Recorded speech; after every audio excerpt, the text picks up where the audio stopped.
50세 이후 재혼하면 큰일 나는 7가지 이유. 저는 이정희입니다. 올해 61세죠. 남편을 잃고 10년이 흘렀습니다. 그 긴 시간 동안 저는 하루하루를 똑같이 보냈어요. 새벽 5시에 일어나서 분식집을 열고 저녁 8시에 문을 닫고 집으로 돌아가는 일상의 반복이었습니다. 매일 똑같은 패턴이었죠. 손님들을 응대하고 음식을 만들고 계산하고 정리하는 일의 연속이었어요. 어느 날 오랜 단골 손님이었던 박 이모가 말했어요. 정희야, 너 이제 좋은 사람 만나야 하는 거 아니야? 혼자 사는 게 뭐가 좋다고 그래. 괜찮아요, 이모. 저는 이렇게 살아도 별로 불편하지 않아요.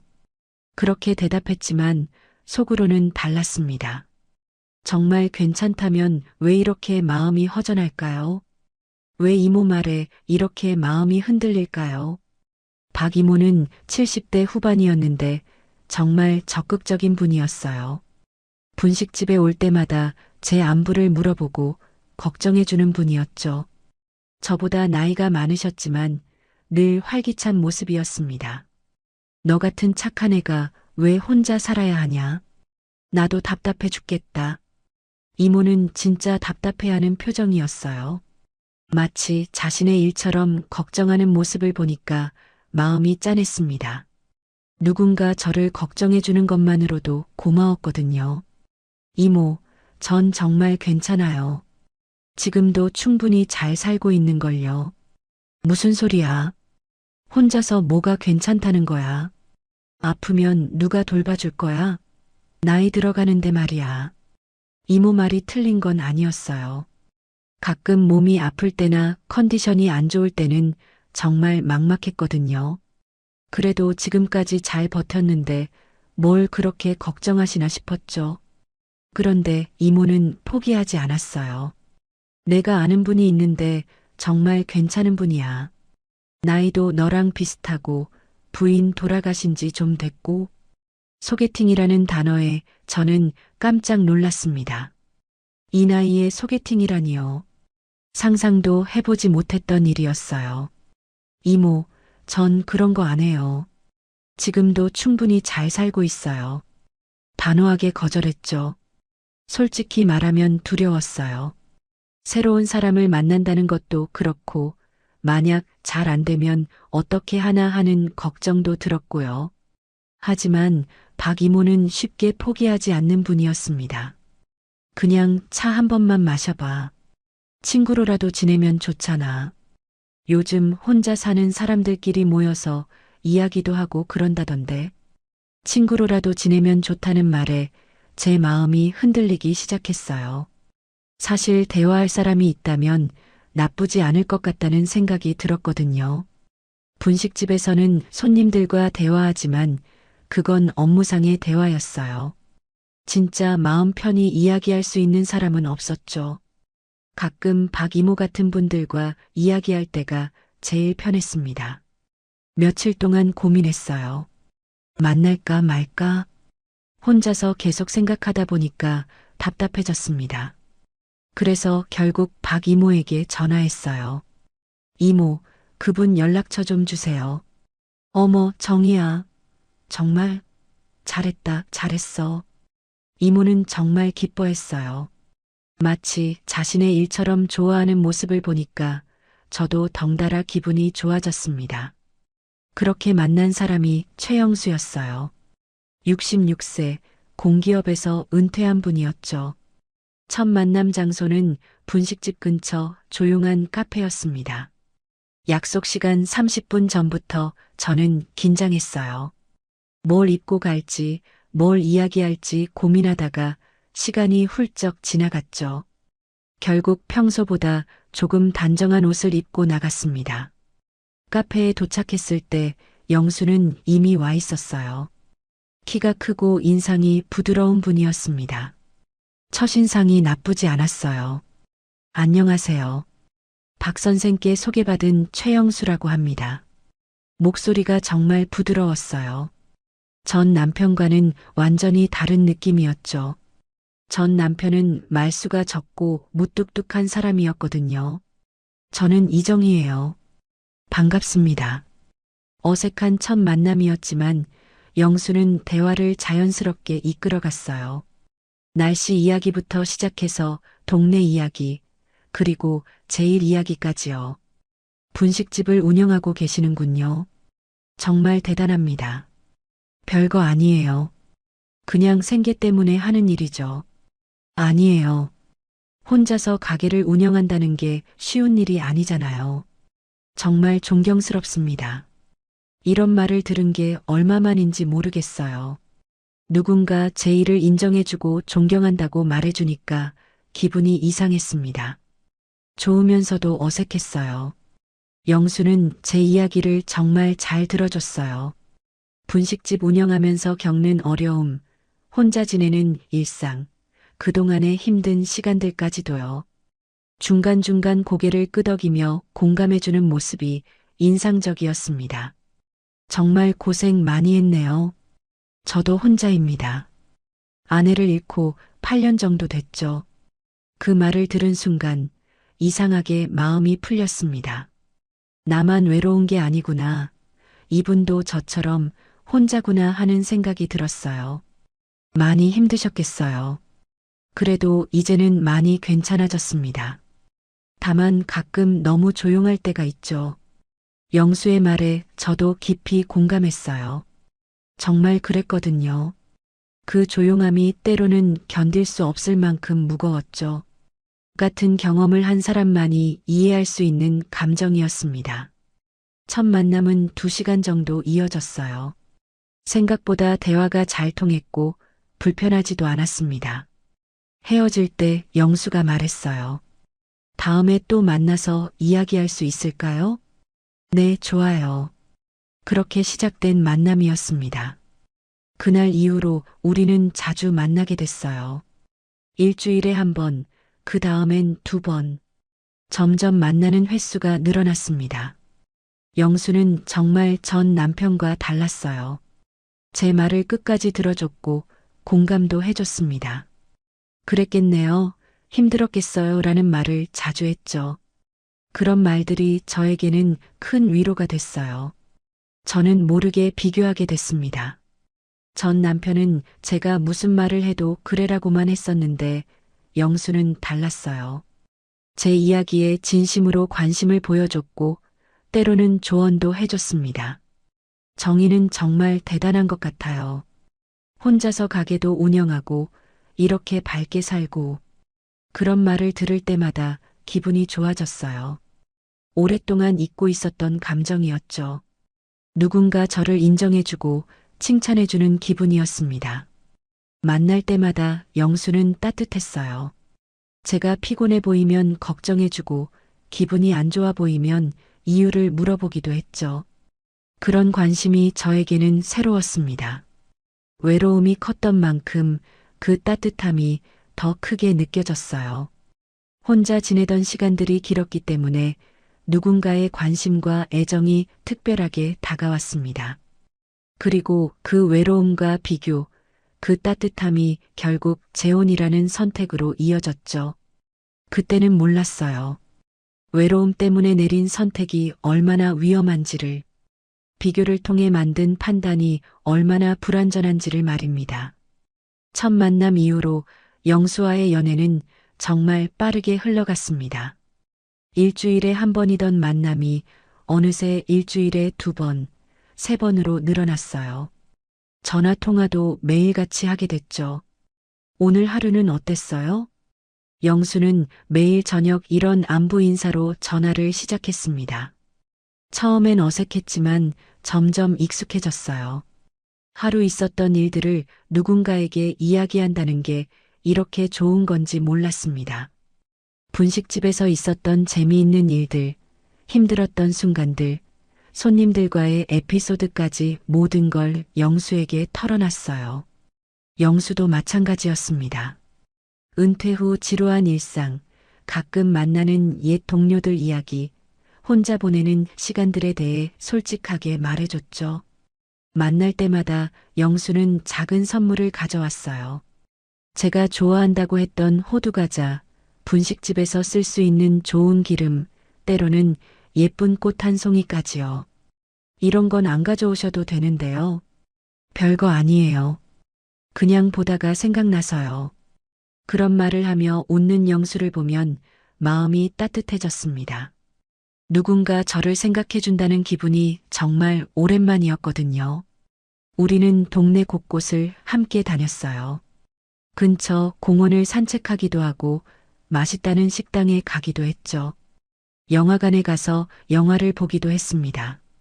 이런 데이트가 이 나이에 가능한지 몰랐어요. 젊은 사람들처럼 이런 걸 해도 되나요? 왜 안 돼요? 나이가 들었다고 해서 즐거움을 포기해야 하나요? 영수의 말이 맞았습니다. 나이는 숫자일 뿐이었어요. 함께 있으면 정말 즐거웠고 웃음도 많아졌습니다. 2달 정도 지났을 때 영수가 갑자기 진지한 표정으로 말했어요. 정희 씨, 우리 결혼하면 어떨까요? 너무 갑작스러운 제안이었습니다.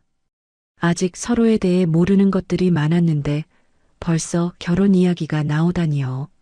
너무 빠른 거 아닌가요? 우리 알고 지낸 지 2달밖에 안 됐는걸요. 이 나이에 더 미룰 이유가 있나요? 젊은 사람들처럼 몇 년씩 연애할 필요는 없잖아요. 영수의 말에 저는 고개를 끄덕였습니다. 맞는 말 같았어요.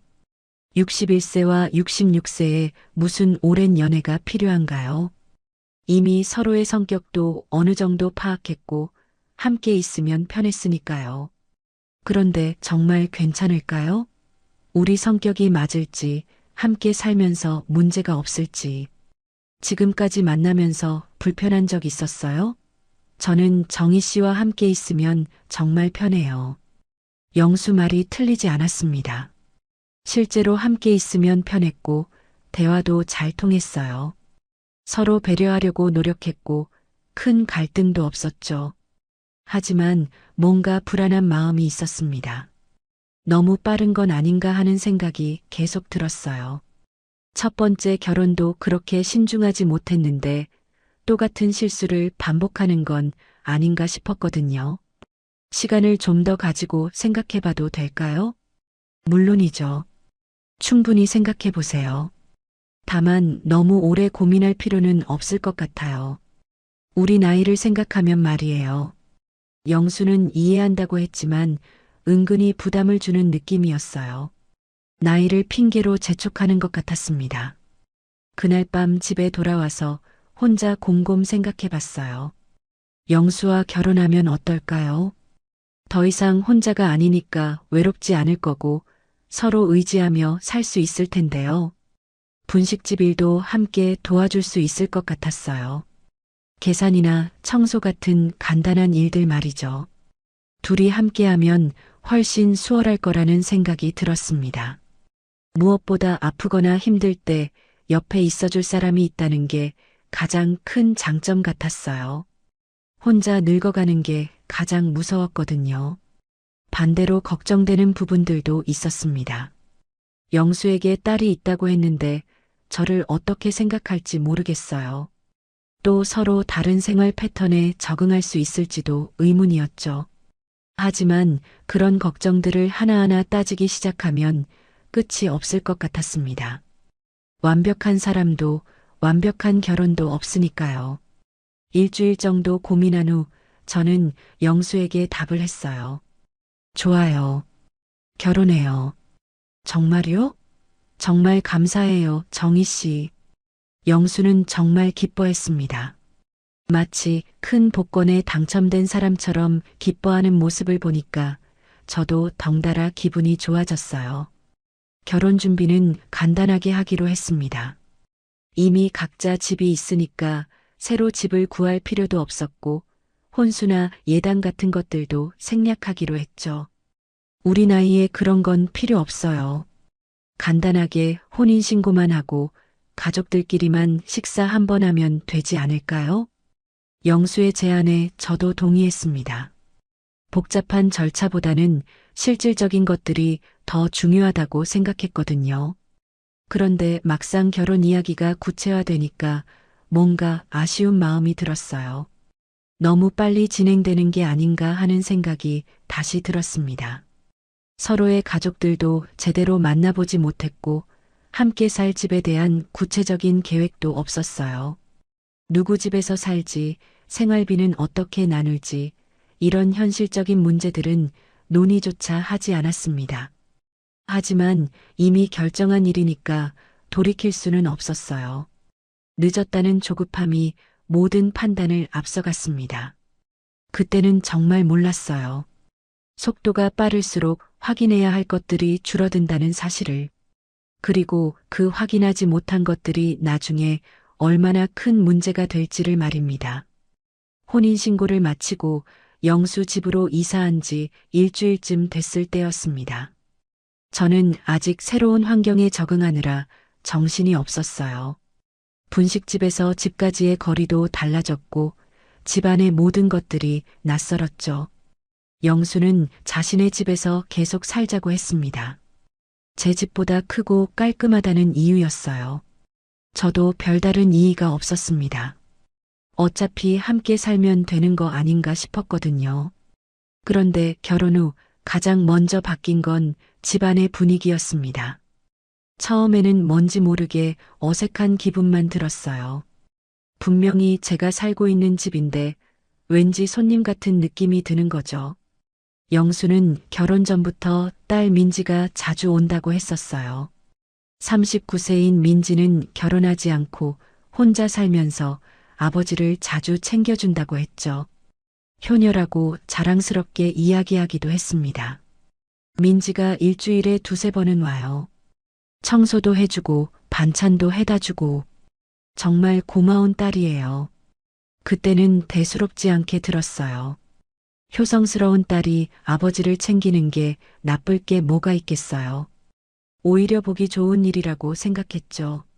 하지만 실제로 경험해보니 생각과는 달랐습니다. 민지는 정말 자주 집에 드나들기 시작했어요. 처음엔 일주일에 두세 번이라더니 거의 격일로 오는 것 같았습니다. 그것도 미리 연락하고 오는 게 아니었어요. 갑자기 나타나서 아빠 안녕하세요라고 인사하고는 자연스럽게 집 안으로 들어오는 거죠. 아, 민지 왔구나. 어서 와. 영수는 딸이 올 때마다 정말 기뻐했습니다. 얼굴이 환해지면서 급하게 자리를 정리하고 차를 끓여주려고 했어요. 처음 몇 번은 저도 반갑게 맞았습니다. 새로운 가족이니까 잘 지내야겠다는 마음이었거든요. 안녕하세요, 민지 씨. 오늘도 오셨네요. 네, 안녕하세요. 민지의 대답은 늘 그랬습니다. 짧고 건조했어요. 말투는 공손했지만 뭔가 거리감이 느껴졌죠. 저를 부르는 호칭도 늘 애매했습니다. 이모라고 부르기엔 나이 차이가 그리 크지 않았고 어머니라고 부르기엔 어색했나 봐요. 그래서 대부분 호칭 없이 안녕하세요라고만 인사했습니다. 민지가 올 때마다 집 분위기는 미묘하게 바뀌었어요. 영수는 딸 앞에서는 완전히 다른 사람이 됐습니다. 평소보다 말이 많아지고 뭔가 들뜬 모습이었어요. 민지야, 요즘 일은 어떠니? 힘들지 않고? 괜찮아요, 아빠. 걱정 마세요. 그래도 너무 무리하지 마. 몸이 제일 중요한 거야. 이런 부녀 간의 대화가 이어지는 동안 저는 어디에 끼어들어야 할지 몰랐습니다. 그냥 조용히 앉아서 듣고만 있어야 하는 건지 아니면 뭔가 말을 해야 하는 건지 판단이 서지 않았어요. 민지는 집에 오면 자연스럽게 집안을 둘러봤습니다. 냉장고를 열어보기도 하고 화장실이나 방 상태를 확인하기도 했죠. 마치 자신의 집을 점검하는 것 같았어요. 아빠, 청소기 필터 갈아야겠네요. 다음에 새 것 사다 드릴게요. 아, 그래. 고마워, 민지야. 그리고 이 세제는 너무 독해요. 몸에 안 좋아요. 다른 걸로 바꿔서 쓰세요. 이런 식으로 집안의 소소한 것들을 하나하나 지적하고 바꿔주겠다고 했습니다. 처음엔 세심하고 좋은 딸이라고 생각했어요. 하지만 점점 이상한 느낌이 들기 시작했습니다. 민지가 하는 말과 행동들이 마치 제가 집을 제대로 관리하지 못한다는 뜻으로 들렸거든요. 음식 관리 좀 더 신경 쓰셔야겠어요. 유통기한 지난 것들이 꽤 있네요. 냉장고를 점검하고 나서 민지가 한 말이었습니다. 유통기한이 하루 이틀 지난 반찬 몇 개를 보고 한 얘기였어요. 아, 죄송해요. 제가 깜빡했나 봐요. 저는 당황해서 사과했습니다. 하지만 속으로는 기분이 좋지 않았어요. 하루 이틀 지난 반찬 정도야 충분히 먹을 수 있는 건데 왜 이렇게 지적하는 건지 이해가 안 됐거든요. 아빠가 나이 드시면서 이런 부분을 신경 못 쓰시는 것 같아요. 앞으로 제가 자주 확인해 드릴게요. 민지의 말에 영수는 고개를 끄덕였습니다. 마치 제가 정말로 집 관리를 못한다는 식으로요. 저는 점점 위축되기 시작했습니다. 내가 뭔가 잘못하고 있는 건가 하는 생각이 들었거든요. 하지만 곰곰 생각해보면 특별히 잘못한 게 없었어요. 민지가 올 때마다 이런 일들이 반복됐습니다. 집안의 이것저것을 체크하고 개선점을 찾아내고 자신이 해결해 주겠다고 나서는 거죠. 아빠, 이 소파 너무 낡았어요. 새 걸로 바꿔드릴까요? 아니야, 민지야. 이 소파가 편해서 바꾸고 싶지 않아. 그래도 보기에 안 좋아요. 손님들이 오면 창피하지 않아요? 손님이라고 하면서 저를 힐끔 보는 민지의 시선이 느껴졌습니다. 마치 제가 그 손님 중 하나인 것처럼 말이에요. 가장 이상했던 건 민지가 집안에서의 제 역할을 자꾸 축소시키려고 한다는 점이었습니다. 아빠 빨래는 제가 해갈게요. 이렇게 하면 안 돼요. 아빠 약은 제가 정리해 드릴게요. 복용법이 복잡해서요. 아빠 식사도 제가 챙겨 드릴게요. 영양 관리가 중요해요. 제가 할 수 있는 일들을 하나둘씩 가져가는 느낌이었어요. 마치 저는 이 집에서 아무 역할도 하지 못하는 사람이라는 식으로요. 영수는 딸의 이런 행동에 대해 전혀 문제의식을 느끼지 못하는 것 같았습니다. 오히려 기뻐하기까지 했어요. 민지가 너무 잘해줘서 고마워. 이런 딸을 뒀으니 내가 복이 많지. 그런 말을 들을 때마다 저는 점점 이상한 기분이 들었습니다. 제가 이 집의 주인인지 아니면 그냥 얹혀 사는 사람인지 헷갈리기 시작했어요. 민지는 항상 아버지를 위해서라는 명분을 내세웠습니다. 아버지의 건강, 아버지의 편안함, 아버지의 안전. 모든 것이 아버지 중심이었어요. 아빠가 편하셔야 하는데 이런 식으로 하면 불편하실 것 같아요. 아빠 건강을 생각하면 이건 좀 바꿔야 할 것 같아요. 이런 식으로 말하면 영수는 절대 반박하지 않았습니다. 딸이 자신을 걱정해서 하는 말이라고 생각하는 거죠. 그 과정에서 제 의견은 점점 설 자리가 없어졌습니다. 제가 뭔가 제안하면 아빠가 어떻게 생각하시는지 먼저 들어봐야겠어요 라고 했고, 제가 뭔가 바꾸려고 하면 아빠와 상의해 보셨어요? 라고 물었어요. 분명히 저도 이 집의 주인인데 마치 아무 권한이 없는 사람 취급을 받는 기분이었습니다. 집안에서 정의는 점점 주인이 아닌 사람이 되어가고 있었어요. 그리고 그 변화는 너무 자연스럽게, 너무 교묘하게 이루어지고 있었습니다. 민지의 말투는 늘 공손했고 하는 행동들도 겉으로 보기에는 효심에서 나온 것 같았어요. 하지만 그 결과는 제가 이 집에서 점점 투명인간이 되어가는 것이었습니다. 그때까지도 저는 이것이 시간이 지나면 자연스럽게 해결될 문제라고 생각했어요. 서로 적응하면 좋아질 거라고 믿었죠. 하지만 그건 제가 너무 순진한 생각이었습니다. 상황은 좋아지기는커녕 점점 더 복잡해져 갔거든요. 민지의 방문이 잦아질수록 저는 이상한 패턴을 발견하기 시작했습니다. 민지는 단순히 아버지를 챙기는 것에서 그치지 않았어요. 점점 더 깊숙한 부분까지 관여하려고 했죠.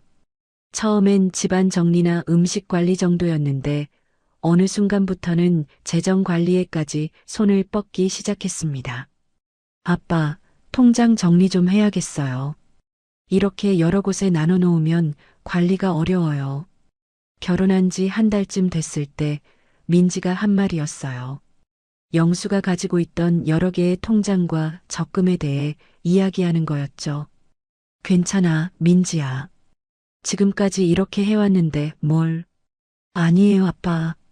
나이 드시면서 이런 관리가 점점 어려워질 거예요. 미리미리 정리해놔야 해요. 민지는 늘 그랬습니다. 아버지를 위해서라는 명분을 앞세웠어요. 그러면 영수는 더 이상 반박하지 않았죠. 저는 그 대화를 들으면서 좀 이상하다는 생각이 들었습니다. 영수는 아직 정정하고 판단력도 멀쩡한데 왜 벌써 그런 걱정을 하는 건지 이해가 안 됐거든요. 여보, 그런 건 급하지 않은 것 같은데요. 천천히 생각해봐도 되지 않을까요? 제가 조심스럽게 의견을 말했습니다. 하지만 민지의 반응은 차갑더라고요. 아버지 일인데 왜 끼어드세요? 아버지를 위해서 하는 얘기예요. 그 말에 저는 할 말이 없었습니다. 남편의 재정 문제에 아내가 의견을 내는 게 끼어드는 일인가요? 하지만 민지 앞에서는 제가 아무것도 아닌 사람 같은 기분이 들었어요. 영수는 그런 상황에서도 민지를 말리지 않았습니다. 민지가 걱정해서 그러는 거야. 고마운 일이지. 이런 식으로 딸을 두둔했어요. 제가 불편해하는 기색을 보여도 신경 쓰지 않았습니다. 재산 이야기는 거기서 그치지 않았어요. 민지는 점점 더 구체적인 계획들을 제시하기 시작했습니다. 아빠, 노후를 생각하면 지금 집을 정리하는 것도 고려해 봐야 해요. 너무 큰 집에 혼자 사시기엔 관리도 어렵고.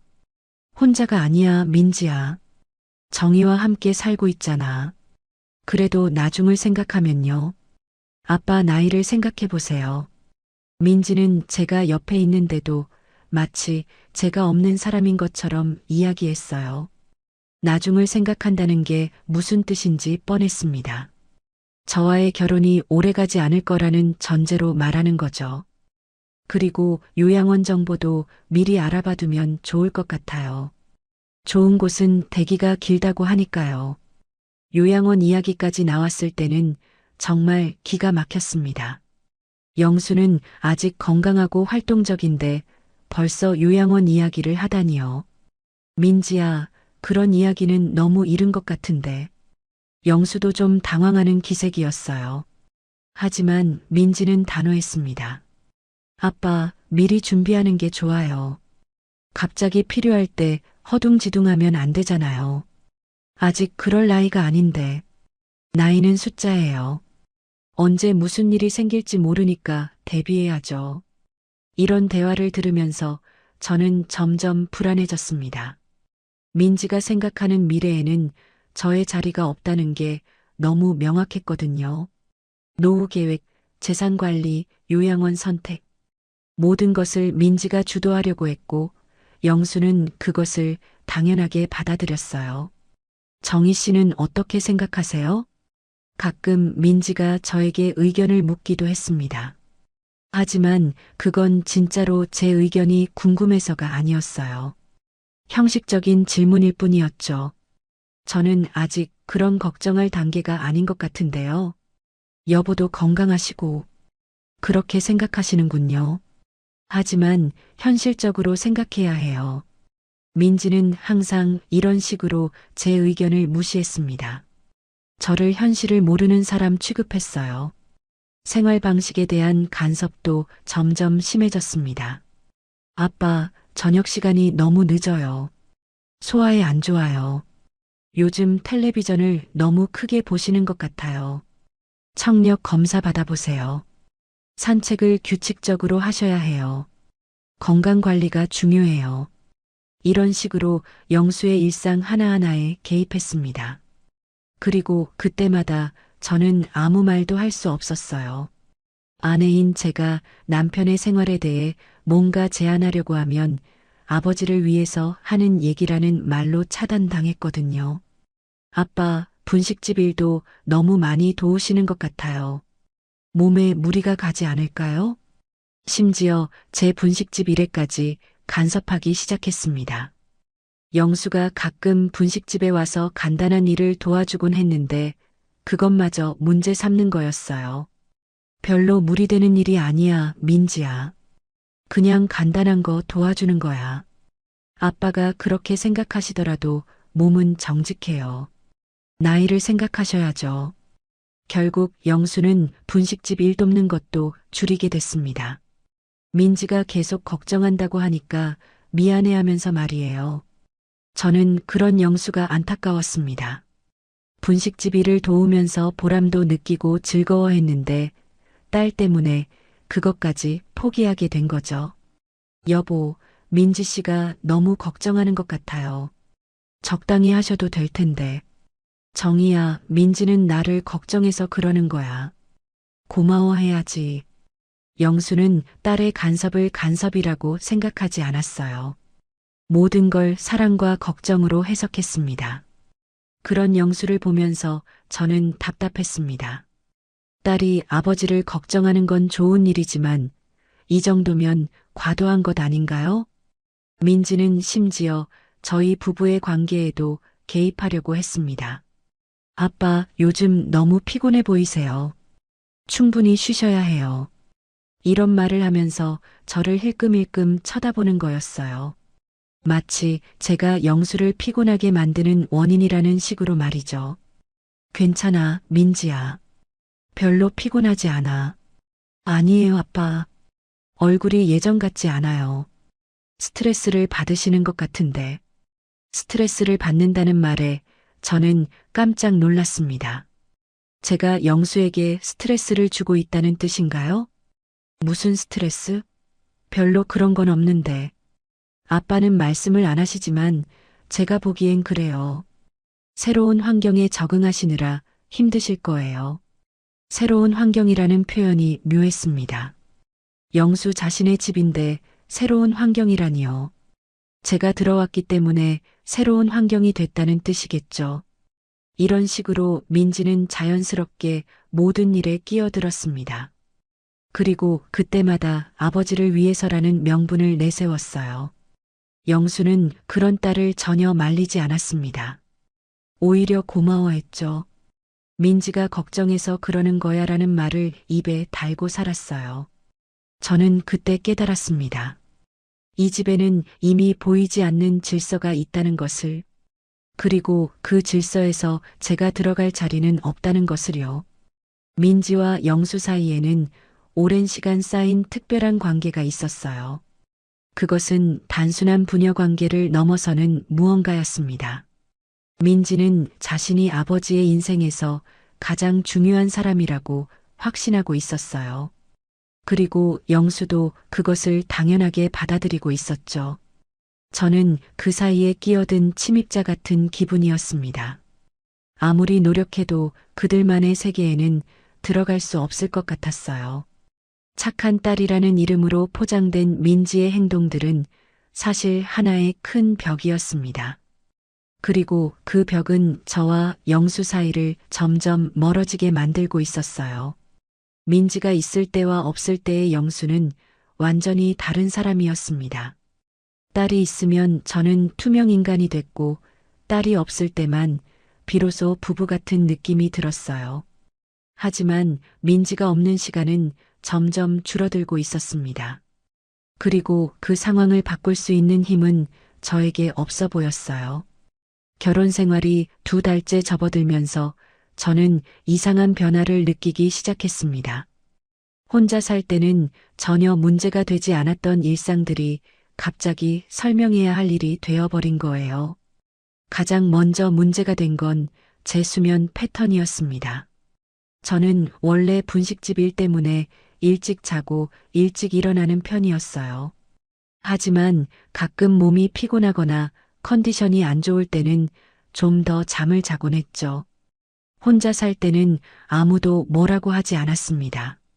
제 몸이고 제 시간이니까요. 늦잠을 자든 일찍 일어나든 그건 순전히 제 선택이었어요. 그런데 결혼 후에는 달랐습니다. 어느 일요일 아침 평소보다 2시간 늦게 일어났는데 영수가 이상한 표정으로 저를 봤어요. 몸이 안 좋아? 평소보다 많이 늦게 일어나네. 아니요. 그냥 좀 피곤해서 더 잤어요. 아, 그래. 근데 이렇게 늦게 일어나면 하루 계획이 다 틀어지는데. 하루 계획이 틀어진다는 말에 저는 당황했습니다.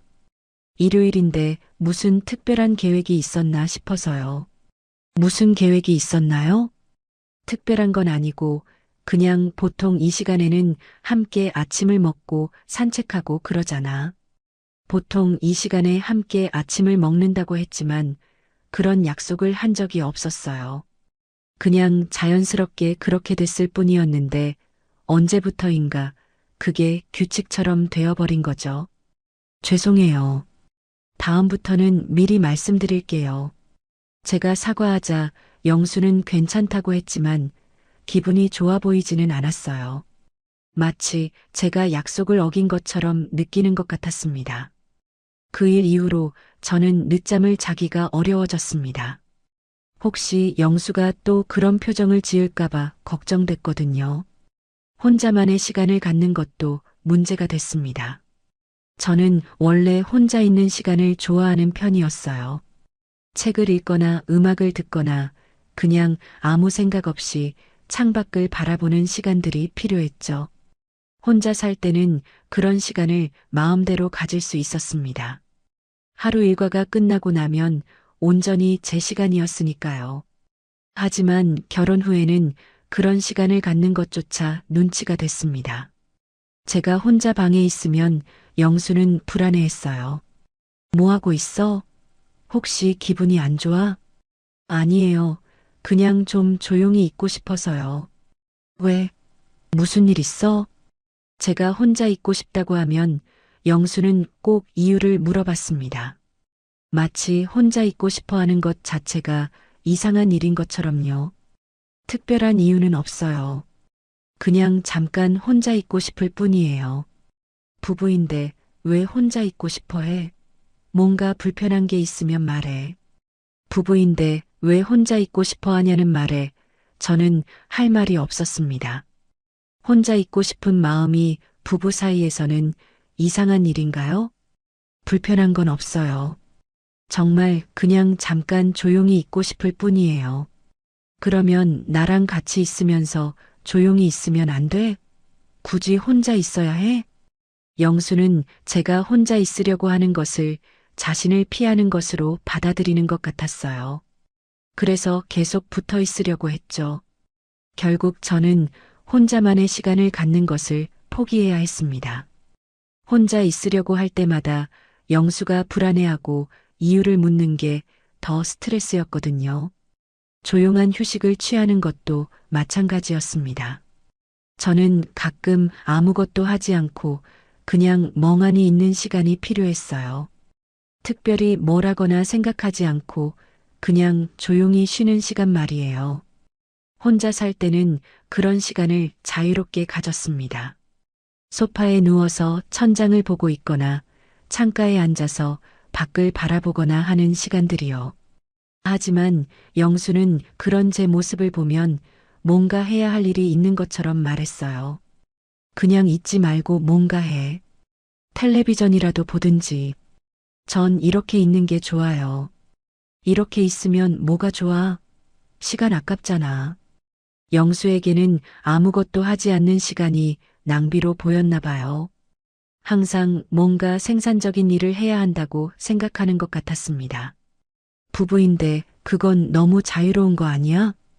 어느 날 제가 혼자 책을 읽고 있을 때 영수가 한 말이었어요. 너무 자유롭다는 표현이 이상했습니다. 책 읽는 게 너무 자유로운 일인가요? 책 읽는 게 뭐가 자유로워요? 혼자서만 하는 일이잖아. 나는 빼놓고. 영수는 제가 혼자 하는 모든 일을 자신을 배제하는 행동으로 받아들였어요. 책 읽기, 음악 듣기, 조용히 쉬기 같은 당연한 일상들까지도 말이죠. 그럼 뭘 해야 해요? 둘이서 같이 할 수 있는 걸 하지. 텔레비전도 보고, 이야기도 하고, 영수가 원하는 건 제가 항상 그와 함께 시간을 보내는 것이었어요. 혼자만의 시간이나 공간은 필요 없다고 생각하는 것 같았습니다. 그런데 이상한 건 영수 자신은 혼자만의 시간을 가졌다는 점이었어요. 신문을 보거나 라디오를 들을 때는 저에게 같이 하자고 하지 않았거든요. 여보도 혼자 신문 보시잖아요. 그건 다르지. 신문은 남자들이 보는 거야. 이런 식으로 자신만의 기준을 적용했습니다. 자신이 하는 일은 당연하고 제가 하는 일은 이상하다는 식으로요. 민지가 이런 상황에 기름을 부었습니다. 제가 혼자 있는 걸 보면 영수에게 뭔가 귀띔하는 것 같았어요. 아빠, 요즘 많이 외로우시겠어요. 신혼인데 혼자 계시는 시간이 많은 것 같던데. 민지의 이런 말을 들은 후 영수는 더욱 제가 혼자 있는 것을 싫어하게 됐습니다. 정희야, 우리 함께 있자. 혼자 있지 말고. 잠깐만 혼자 있을게요. 금방 나갈게요. 왜? 내가 싫어? 나랑 있는 게 불편해? 영수는 점점 예민해졌어요. 제가 조금이라도 혼자 있으려고 하면 자신을 거부하는 것으로 받아들였습니다. 그 말이 반복될수록 저는 정말 숨이 막히는 것 같았습니다. 제가 원하는 건 단순히 혼자만의 시간이었는데 그것조차 허락되지 않는 기분이었어요. 혼자 살 때는 당연했던 모든 것들이 결혼 후에는 설명해야 할 일이 됐습니다. 왜 늦잠을 잤는지, 왜 혼자 있고 싶은지, 왜 조용히 쉬고 싶은지 모든 걸 설명해야 했어요. 그리고 그 설명들은 대부분 받아들여지지 않았습니다. 영수에게는 이해할 수 없는 행동들이었거든요. 저는 점점 제 자신을 잃어가는 기분이었어요. 제가 원하는 대로 살 수 없고 항상 영수의 기준에 맞춰야 했습니다. 자유로운 것이 나쁜 일인 줄 몰랐습니다. 혼자 있고 싶어 하는 것이 이상한 일인 줄도 몰랐어요. 하지만 결혼 생활에서는 그런 것들이 모두 문제가 됐습니다. 부부는 모든 걸 함께 해야 해. 영수의 이런 생각은 바뀌지 않았어요. 그리고 저는 그 틀에 맞춰 살아야 했습니다. 숨이 막히는 것 같았지만 참아야 했어요. 이게 결혼 생활인가 보다, 이렇게 살아야 하는 건가 보다 하면서 말이죠. 하지만 그렇게 참으면서 살아가는 것이 정말 행복한 결혼 생활인지는 의문이었습니다. 자유를 포기해야 하는 관계가 과연 좋은 관계일까요? 결혼한 지 석 달이 지나면서 저는 이상한 것들을 느끼기 시작했습니다. 처음에는 막연한 불편함이었는데 점점 구체적인 모습으로 드러나기 시작했어요. 어느 날 민지가 또 집에 왔을 때였습니다. 평소처럼 아버지 안부를 묻고 집안을 둘러보던 민지가 갑자기 저에게 말을 걸었어요. 아버지 건강관리 잘 부탁드려요. 나이가 나이인 만큼 신경 써주시면 좋겠어요. 건강관리를 부탁한다는 말에 저는 당연하다고 생각했습니다. 남편의 건강을 챙기는 건 아내의 당연한 역할이니까요. 물론이죠. 제가 잘 챙겨드릴게요. 특히 식사 관리가 중요해요. 짜게 드시면 안 되고 기름진 것도 피해야 하고. 네, 알겠어요. 그리고 약 복용도 꼼꼼히 체크해 주세요. 깜빡하시는 경우가 많거든요. 이런 식으로 하나하나 당부하는 민지를 보면서 저는 뭔가 이상하다는 생각이 들었습니다. 마치 제가 간병인이라도 되는 것 같았거든요. 민지 씨, 여보는 아직 건강하신데 그렇게까지 할 필요가 있을까요? 아버지가 건강해 보이시더라도 나이는 어쩔 수 없어요. 미리미리 관리해야죠. 민지의 말 속에는 뭔가 계산이 있는 것 같았어요. 단순히 아버지를 걱정하는 것 이상의 무언가가 느껴졌습니다. 그리고 아버지가 무리하시지 않도록 해주세요. 분식집 일도 너무 많이 도우시면 안 되고, 분식집 일은 별로 무리되는 일이 아닌데요. 그래도 나이를 생각하면 조심해야죠. 만약에라도 다치시면 어떻게 할 거예요? 만약에라도 다친다는 표현이 묘했습니다. 그런 일이 생기면 누가 책임질 거냐는 뜻으로 들렸거든요. 아버지 보험도 정리해야겠어요. 지금 가입한 것들로 충분한지 확인해 봐야죠. 갑자기 보험 이야기가 나오자 저는 더욱 이상했습니다. 왜 하필 지금 보험 이야기를 하는 건지 이해가 안 됐어요. 혹시 모르니까요. 나이 드시면서 병원비가 많이 들 수도 있고 그럴 때를 대비해야죠. 민지는 항상 이런 식이었어요. 혹시 모르니까 만약에라도라는 말로 시작해서 미래의 불안한 상황들을 가정했습니다. 그리고 그 상황들에 대비해야 한다고 주장했죠. 영수는 그런 딸의 말에 고개를 끄덕였습니다. 민지 말이 맞아. 미리 준비하는 게 좋지. 아버지, 그런 거 말고 지금을 즐기시면 안 돼요? 너무 미래 걱정만 하시네요. 제가 조심스럽게 의견을 말했지만 민지의 반응은 차갑더라고요. 현실을 생각해야죠. 지금 즐기는 것도 좋지만 대비는 해야 하는 거 아니에요? 현실을 생각해야 한다는 말에 저는 할 말이 없었습니다. 마치 제가 현실을 모르는 철없는 사람 같은 기분이 들었어요. 그런 민지를 보면서 저는 깨달았습니다. 민지의 말 속에는 계산이 있다는 것을. 아버지의 건강, 재산, 미래에 대한 모든 계획에 자신이 중심에 서려고 한다는 것을요. 영수도 마찬가지였습니다. 민지가 이런 이야기를 할 때마다 적극적으로 동조했어요. 하지만 구체적인 결정을 내리려고 하면 항상 미뤘습니다. 그래, 민지 말이 맞아. 그런데 이런 건 천천히 생각해보자. 아빠 미루시면 안 돼요. 지금 결정하셔야죠. 알겠어, 알겠어. 조금만 더 생각해볼게. 이런 식으로 결정을 회피하는 영수를 보면서 저는 답답했습니다. 중요한 문제들에 대해서는 자신의 의견을 분명히 말하지 않고 계속 미루기만 했거든요. 여보, 어떻게 생각해요? 제가 의견을 물어봐도 마찬가지였어요. 글쎄. 민지가 알아서 해줄 텐데 뭘. 이런 식으로 모든 결정을 민지에게 맡기려고 했습니다. 영수의 말 속에는 회피가 있었어요. 책임지기 싫어하고 결정 내리기 싫어하는 마음이 느껴졌습니다. 그런 영수를 보면서 저는 실망했습니다. 결혼 전에는 그렇게 다정하고 든든했는데 실제로 함께 살아보니 완전히 다른 사람 같았어요. 여보, 우리 둘이서 상의해서 결정해야 하는 거 아닌가요? 그래, 그런데 민지가 이런 쪽은 나보다 잘 알잖아. 하지만 저희 일인데 민지 씨가 모든 걸 결정하는 게 맞나요? 민지는 걱정해서 그러는 거야. 나쁜 마음이 아니라고. 영수는 항상 이런 식으로 딸을 두둔했습니다. 제가 불편해하는 기색을 보여도 민지 편을 들었어요. 그런 상황들이 반복되면서 저는 알기 시작했습니다. 이 결혼에서 저는 사랑의 대상이 아니라 역할이라는 것을.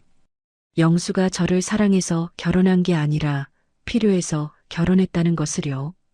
영수에게 필요한 건 누군가의 돌봄이었습니다. 혼자 사는 게 외롭고 불편하니까 누군가 옆에서 챙겨줄 사람이 필요했던 거죠. 식사 준비, 집안 정리, 건강 관리 같은 실질적인 도움 말이에요. 민지에게 필요한 건 아버지 관리였습니다. 나이 든 아버지를 누군가 대신 돌봐주면 자신은 편해지니까요. 그러면서도 아버지의 모든 중요한 결정에는 자신이 개입할 수 있으니까 일석이조였죠. 누군가는 돌봄을 원했고 누군가는 관리를 원했습니다. 하지만 그 속에 진짜 저의 자리는 없었어요. 저는 그저 영수를 돌봐주는 사람이었고 민지가 관리하기 편하도록 중간 역할을 하는 사람이었습니다. 제 감정이나 원하는 것들은 중요하지 않았어요. 정희야, 오늘 저녁에 뭐 해 먹을 거야? 김치찌개 어떠세요? 어제도 찌개였잖아. 다른 거 해. 그럼 뭘 드시고 싶으세요? 내가 뭘 좋아하는지 몰라. 알아서 해. 이런 식으로 영수는 제가 당연히 자신의 취향을 파악해서 알아서 해주기를 원했습니다. 마치 제가 그를 위해 존재하는 사람인 것처럼요. 아버지, 요즘 얼굴이 좀 피곤해 보이세요. 관리 잘 안 되는 것 같은데요. 민지는 이런 식으로 제가 영수를 제대로 돌보지 못한다는 식으로 말했습니다. 마치 제가 주어진 역할을 제대로 하지 않는다는 뜻으로요. 저는 점점 숨이 막혔습니다. 사랑받고 싶어서 결혼했는데 사랑은 없고 역할만 있었어요. 인격체로 대접받고 싶었는데 그냥 기능하는 사람 취급만 받았습니다. 혼자 살 때가 그리워지기 시작했어요. 그때는 적어도 제가 주인이었거든요. 외롭기는 했지만 존중받지 못하지는 않았어요. 지금은 외롭지도 않고 존중받지도 못했습니다. 누군가는 옆에 있지만 저를 진짜로 사랑하는 사람은 없었어요. 그저 저의 역할만 필요로 하는 사람들 뿐이었습니다. 재혼의 목적이 완전히 어긋나기 시작했습니다. 행복해지려고 한 결혼이 오히려 저를 불행하게 만들고 있었어요. 하지만 그걸 누구에게 말할 수 있을까요? 겉으로 보기에는 아무 문제가 없어 보였거든요. 영수도 민지도 나쁜 사람들이 아니었고 대놓고 저를 괴롭히는 것도 아니었어요. 다만 저의 존재 자체가 인정받지 못할 뿐이었습니다. 그리고 그게 가장 힘든 일이었어요. 결혼한 지 4달이 지나면서 저는 완전히 다른 사람이 되어 있었습니다. 예전에 당당했던 제 모습은 어디에도 없었어요. 대신 늘 눈치를 보고 조심하는 사람이 되어 있었죠. 아침에 일어나서부터 잠들 때까지 저는 끊임없이 조심했습니다. 혹시 영수가 싫어할까봐, 혹시 기분 나빠할까봐, 혹시 저 때문에 불편해할까봐요. 여보, 오늘 날씨가 좋네요. 산책하실래요? 이런 간단한 제안조차 조심스럽게 해야 했습니다. 혹시 영수가 다른 계획이 있거나 피곤해할까봐 걱정됐거든요. 지금, 글쎄, 민지가 올 수도 있는데, 민지가 올 수도 있다는 말에 저는 또 움츠러들었습니다. 민지의 일정이 저희 부부의 일정보다 우선이 된 지 오래였어요. 그럼 나중에 해도 돼요. 언제든 좋아요. 아니야, 괜찮아. 그런데 너무 멀리 가지는 말자. 이런 식으로 모든 대화가 이루어졌습니다. 제가 뭔가 제안하면 영수는 조건을 달거나 제약을 했어요. 그리고 저는 그것을 당연하게 받아들여야 했죠. 여보, 제 친구가 만나자고 하는데 어떠세요? 어떤 친구? 뭐하러? 제가 누구를 만나려고 하면 영수는 꼼꼼히 따져 물었습니다. 누구인지, 어디서 만날 건지, 몇 시에 돌아올 건지까지요. 분식집 때 알던 손님이었는데 그냥 차나 마시려고요. 꼭 만나야 해? 집에서 쉬는 게 좋지 않을까? 영수는 제가 다른 사람들과 만나는 것을 별로 좋아하지 않았어요. 특히 제 과거와 관련된 사람들과 만나는 것은 더욱 싫어했죠. 아니에요, 괜찮아요. 안 만나도 돼요. 결국 저는 거의 모든 만남을 포기해야 했습니다. 영수가 싫어할까봐, 기분 나빠할까봐 걱정돼서요. 분식집 일도 마찬가지였어요. 처음에는 지지해주던 영수가 점점 제약을 가하기 시작했습니다. 너무 늦게까지 하지 마. 몸에 안 좋아. 손님들이 너무 까다로우면 스트레스 받을 텐데. 이제 혼자가 아니니까 무리하지 마. 이런 식으로 제 일에 개입했어요. 겉으로는 걱정해서 하는 말 같았지만 실제로는 제 활동 영역을 줄이려는 것 같았습니다. 제가 분식집에서 돌아오면 영수는 항상 물어봤어요. 오늘 뭐 있었어? 힘든 일은 없었고? 괜찮았어요. 별일 없었어요. 정말 표정이 좀 안 좋은 것 같은데. 제 표정을 계속 살피면서 뭔가 문제가 있는지 확인했습니다. 마치 제가 무슨 나쁜 일을 당했을 거라고 전제하는 것 같았어요. 정말 괜찮아요. 그냥 조금 피곤할 뿐이에요. 그것 봐, 역시 무리했지. 내가 뭐라고 했어. 이런 식으로 제가 힘들어하는 것을 당연하게 생각했습니다. 그리고 그럴 때마다 분식집 일을 줄이라고 권했어요. 민지는 그런 아버지를 더욱 부추겼습니다. 아버지 말씀이 맞아요. 나이 드시면서 무리하시면 안 되죠. 누구 얘기야, 민지야? 정희 씨 얘기죠. 분식집 일이 만만한 게 아닌데 나이를 생각하시면 좀 줄이시는 게 좋을 것 같아요. 제가 바로 앞에 있는데도 저에 대한 이야기를 3인칭으로 했습니다. 마치 제가 그 자리에 없는 사람인 것처럼요. 민지 씨, 제가 아직 그럴 나이는 아닌 것 같은데요. 그래도 조심하시는 게 좋죠. 몸이 고생하면 아버지도 걱정되시잖아요. 아버지가 걱정된다는 이유로 제 일까지 제약하려고 했습니다. 그리고 영수는 그런 딸의 말에 고개를 끄덕였어요. 이런 상황들이 계속되면서 저는 점점 위축됐습니다. 뭘 해도 지적받을 것 같고 뭘 말해도 문제가 될 것 같았어요. 관계는 자연스럽게 갑과 을이 되었습니다. 영수와 민지가 갑이고 저는 을이 됐죠. 모든 결정은 그들이 내렸고 저는 따라야 하는 사람이 됐습니다. 정희야, 우리 이사하는 게 어떨까? 어느 날 갑자기 영수가 이사 이야기를 꺼냈습니다. 이사요? 갑자기 왜요? 민지가 그러는데 이 집이 너무 크대. 관리하기도 어렵고 또 민지 이야기였습니다. 모든 중요한 결정에는 민지의 의견이 앞섰어요. 저는 이 집이 좋은데요. 분식집에서도 가깝고 그래도 민지 말을 들어보니까 일리가 있어. 작은 집으로 옮기면 관리도 편하고 제 의견보다는 민지의 의견이 더 중요했습니다. 저는 그저 동의하거나 거부할 수 있을 뿐이었어요. 여보 혼자 결정하신 거예요? 아니야, 민지랑 상의했지. 민지와는 상의했지만 저와는 상의하지 않았다는 뜻이었습니다. 아내인 저보다 딸인 민지의 의견이 더 중요한 거죠. 저도 의견을 말할 수 있는 거 아닌가요? 물론이지. 그래서 지금 물어보는 거잖아. 하지만 이미 민지와 결정한 후에 저에게 물어보는 것은 진짜 의견을 묻는 게 아니었어요. 그냥 형식적으로 동의를 구하는 것일 뿐이었습니다. 전 이사하기 싫어요. 왜? 뭐가 싫어? 이 집이 좋아요. 굳이 옮길 이유가 없는 것 같고. 그런데 민지가 너무 걱정하는데 결국 모든 건 민지로 귀결됐습니다. 민지가 걱정한다면 제 의견은 중요하지 않았어요. 민지 씨 걱정보다 저희 생활이 더 중요한 거 아닌가요? 민지도 가족이야. 가족이 걱정하는데 무시할 수는 없지. 가족이라는 명분으로 민지의 의견이 항상 우선됐습니다. 그리고 저는 그 가족에 완전히 포함되지 못한 사람이었어요.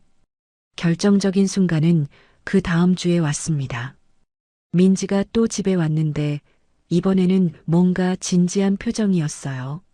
아버지, 앞으로 어떻게 사실 건지 진지하게 생각해 봐야 할 것 같아요.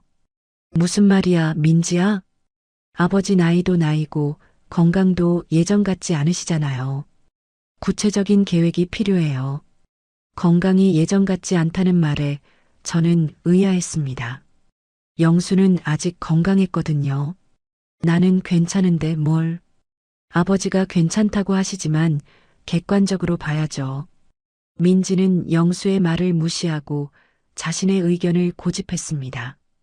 그리고 솔직히 말씀드리면 지금 상황이 아버지한테 좋은 것 같지 않아요. 지금 상황이 좋지 않다는 말에 저는 가슴이 철렁했습니다. 무슨 뜻인지 뻔했거든요. 무슨 뜻이야?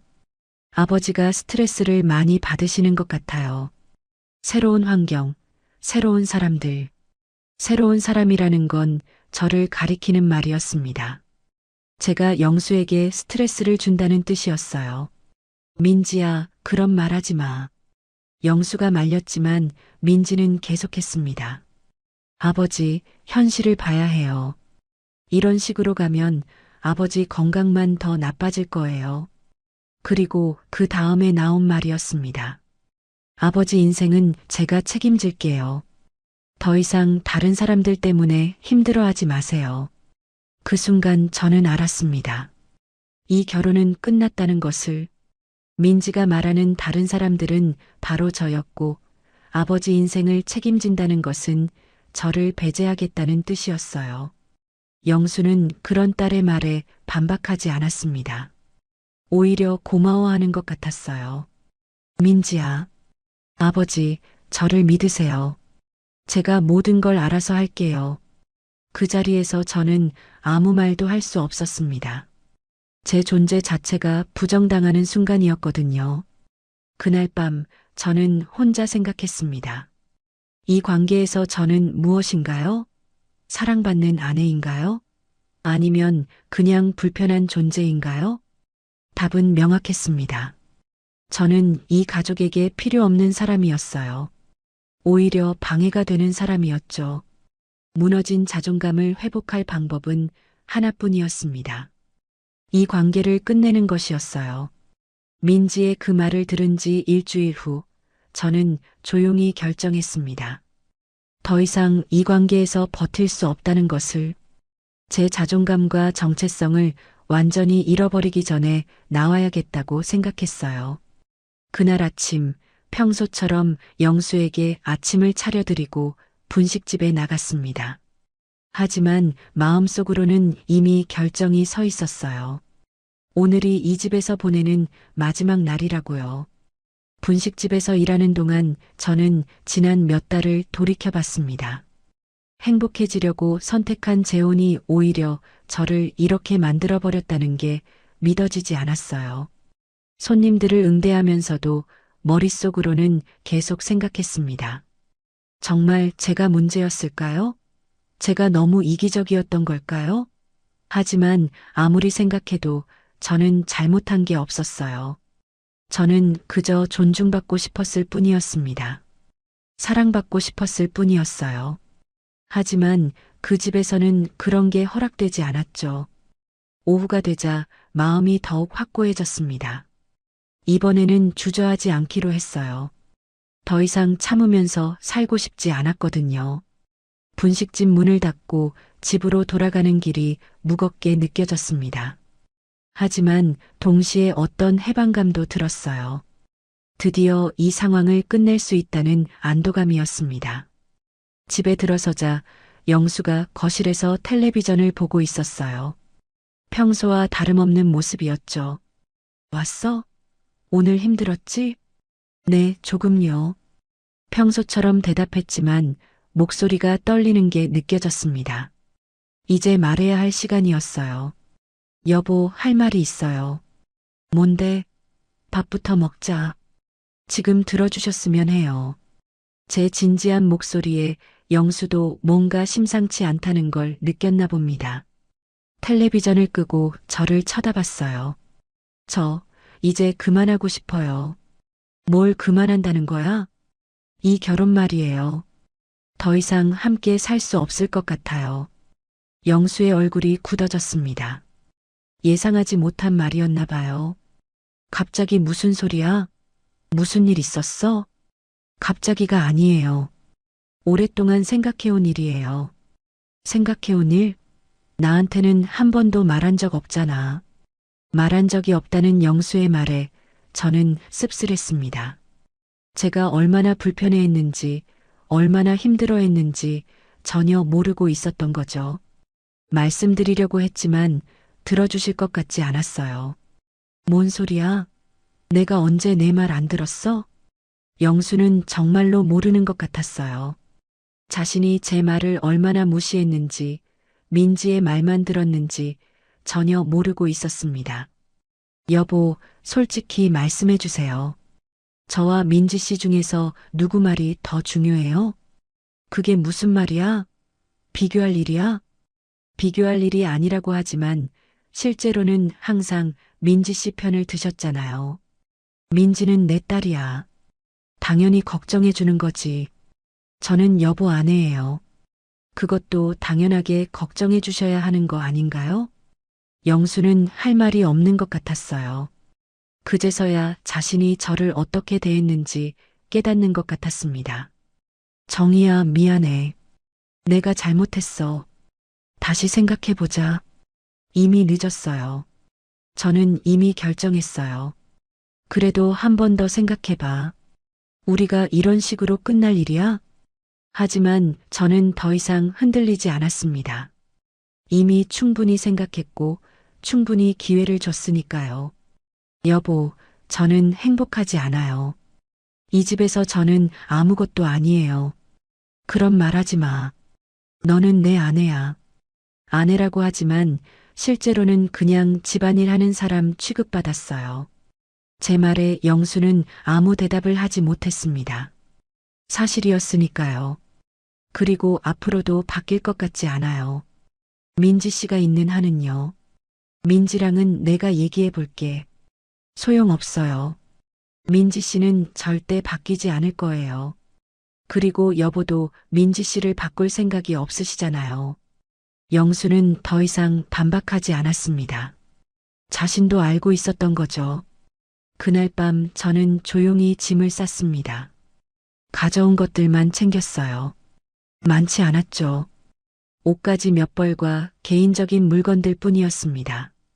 다음 날 아침 일찍 영수가 아직 잠들어 있을 때 저는 조용히 집을 나왔습니다. 작별 인사는 하지 않았어요. 어차피 말해봐야 소용없을 게 뻔했으니까요. 제 원래 집으로 돌아가는 길에 저는 울었습니다.